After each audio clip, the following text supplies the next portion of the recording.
think a lot of women are asking for men they're not qualified for. A lot of these gurus on the internet be saying stuff about. Every time that I was listening, it definitely stung a bit. And it's not because it was true, it was just because of the delivery. Hi, I'm Kep Sierra, and welcome to Kep Convos. So that was an interview with Sarah Shorter and also B. Simone. And I wanted to use these beautiful faux flowers just to share an example with you all. I did pray about this before posting. I'm not only kept in God's love, but I'm also kept in God's wisdom. So I love her goal. I see where she's going.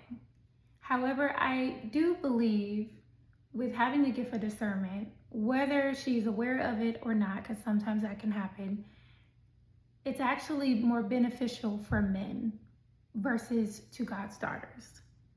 Now, as a woman who used to have a similar demeanor when it came to being terse, very militant, very blunt, as some people like to say, I had a lot of work to do on myself, not only in my personal life, business, but also my love life, okay? And so I see a little bit of me in this, and I wanted to use it as a testimony. Remember, a testimony, it's not for you, it's for others. And so now when you see it, you're like, oh wait, that used to be me, or I used to do similar things like that. I have worked with people that probably are way more educated than me. I've worked with strict people out of this world, and I was able to have their hearts turned, to gain favor, to gain more compassion when it came to me using my softness when it came to communication, especially when it came to speaking to God's daughters. And I believe that so many things will be received more.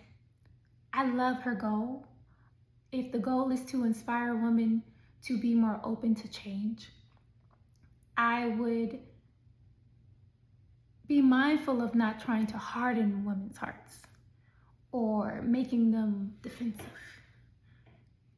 You want to, be a safe space. You want their hearts to open so that they can change, number one, for God and what God needs them to change on, whatever that is that they need to work through that is blocking them, because that's what happened to me. I had a lot of stuff to work on before God positioned me to be found by my love. So the love that I actually have is God's love. There's no other way. I wasn't, and she mentioned something about being qualified. I wasn't even qualified to be with the man that I am with today. So I don't necessarily believe in the worldly advice, because all things are possible with God. And of course, he's gonna want you to do that inner work. He's gonna want you to get closer to him, right? But also, he's going to say it with love, okay? So, so we are like flowers, no matter how tough of a cookie we are.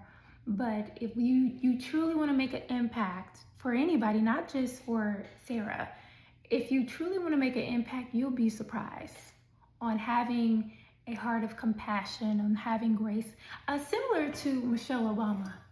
I don't know if you've ever seen her do a speech. If she had to do a speech on relationships and marriage, and I know she has, but she makes you excited to learn more, to be open. When I was listening to this, I was like, I see her point, but it shut me off, even though I'm already fulfilled in this area. But God wanted me to talk about it because I know that it's bigger than just me. There's so many other of God's daughters out there that may not be receiving that information because it's not really watering their flowers. So I would like to know your opinion. Definitely support the interview. Check it out. It's all love and respect for both of these ladies. But what are your thoughts on Sarah's delivery? And if you want to add anything else to it.